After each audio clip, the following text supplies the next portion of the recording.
Aujourd'hui, je vais tenter de dessiner ma première planche de coloriage Paint by Number. Ça a l'air simple sur le papier, mais j'ai très vite compris que ça ne l'était pas du tout. Vous savez, c'est ce genre de planche de coloriage avec plein de zones numérotées et une palette de couleurs à respecter. J'avais envie d'un thème de saison, donc Noël. Mais mon truc habituel, c'est plutôt Halloween. Alors on va un peu mixer tout ça. J'ai donc imaginé une jeune femme façon casse-noisette dans une nuit étoilée et enneigée, complètement émerveillée devant une vitrine de boulangerie remplie de pâtisseries d'Halloween. Et pour corser les choses, je veux utiliser exactement 24 couleurs, un par jour jusqu'à Noël, comme une petite planche de l'Avent à colorier. Et je vous l'offrirai gratuitement à la fin de la vidéo, si j'arrive à faire quelque chose de lisible. Alors restez bien jusqu'au bout pour savoir comment vous la procurer.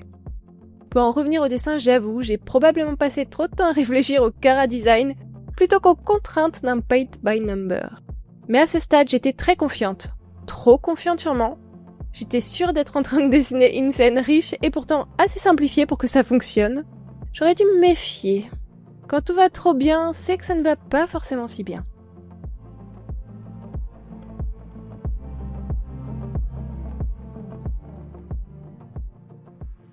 Maintenant, l'ancrage.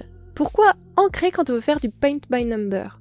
Pour rappel, ça ressemble à ça, une planche de coloriage de ce type, donc clairement, pas d'ancrage en vue. J'ai fait ce choix pour 2 raisons. Déjà parce que j'aimerais aussi avoir une planche de coloriage classique, que je mettrai à disposition sur Patreon. D'ailleurs, pour rappel, si vous prenez un de mes abos Patreon avec planche de coloriage, vous avez accès à toutes mes anciennes planches de coloriage d'un coup.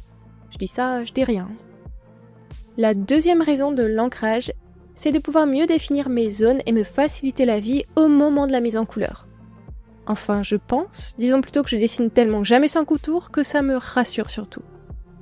C'est une étape que je maîtrise bien, j'ai l'habitude de la faire, je suis en comfort zone quoi.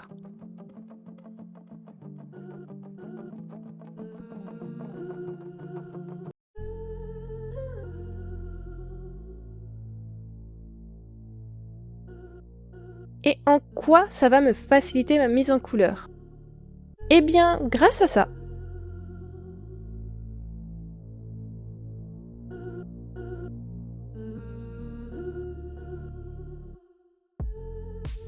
Quand j'ai eu l'idée de ce projet, je me suis dit que 24 couleurs pour une illustration complète avec un personnage et des corps, ça allait être atroce.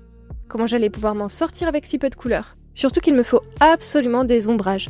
S'il n'y a pas d'ombrage, sinon comment je vais pouvoir séparer le nez ou le cou de mon personnage de son visage ? Alors j'ai essayé de jouer au max sur la récup, le papier peint de la pâtisserie est de la même couleur que la peau, le cadre de la fenêtre de la même couleur que les biscuits, le glaçage des pommes d'amour de la même teinte que la tenue. Et étonnamment, je me suis retrouvée à la toute fin de mon illustration, qui était complètement terminée avec seulement 20 couleurs utilisées. J'avoue, je m'y attendais pas trop. Après, je préfère ce problème-là que l'inverse. J'ai juste pris la lanterne accrochée au mur et les emballages de cupcakes et je les ai changés de couleur. Problème réglé. Ça a quand même été une décision artistiquement difficile, parce que j'aimais bien l'harmonie des couleurs et le fait d'en avoir utilisé si peu. Ça m'a un peu gênée au début de voir du gris et du rose-violet ajoutés alors que je n'en avais utilisé à aucun autre endroit. Mais bon, le sacrifice en vaut la peine parce que j'adore l'idée du coloriage de l'Avent. À chaque jour de décembre, avant Noël, sa petite couleur à colorier. J'espère que vous serez beaucoup à jouer le jeu et à me montrer vos résultats par mail ou sur mon Discord. En plus, on a souvent la flemme de finir les planches de coloriage. On va être honnête, il doit y avoir beaucoup de monde qui pense comme moi. Une planche de coloriage, c'est censé nous détendre et en vrai, c'est souvent super long et super intimidant. Difficile de trouver le temps et le courage de se lancer. Chercher les bonnes couleurs, ça peut aussi être un challenge. Et là, j'espère que je vais vraiment vous apporter ce côté détente et art-thérapie qu'on prête souvent au coloriage. Chaque jour, un peu de coloriage, sans pression de rater, sans avoir à chercher ses couleurs, sans avoir à faire de dégradés et sans avoir à y passer des heures. Sur le papier, c'est parfait. Mais peut-être que les gens qui ont déjà fait du Paint by Number ont déjà compris ce qui va coincer sur mon dessin. Et pour tous les autres qui sont comme moi, on va découvrir ensemble la dure réalité et maintenant. Direction Couleur Silo, un site qui permet de transformer automatiquement nos dessins en planches de coloriage Paint by Number. J'ai uploadé mon image, sélectionné ma palette de couleurs et voilà le résultat. Certains détails trop petits et précis de mon illustration ont juste disparu. En même temps, en Paint by Number, Comment j'ai pu me dire que j'allais pouvoir mettre des ombrages sur un petit bouton d'une tenue? Ou des traits super fins pour mes guirlandes, un glaçage trop précis sur mes biscuits. C'est marrant parce que je pensais vraiment avoir vachement simplifié mon dessin, mais visiblement pas assez. Quand on regarde la planche de coloriage en elle-même, c'est la cata les numéros. Les zones sont toutes petites, les nombres débordent de leurs zones.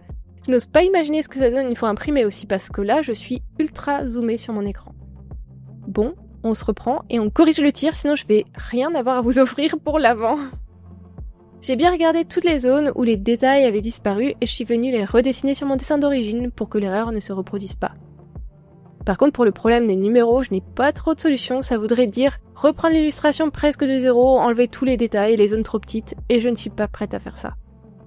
Ma seule idée pour contrer ce problème, c'est de vous proposer la planche de coloriage en super grande.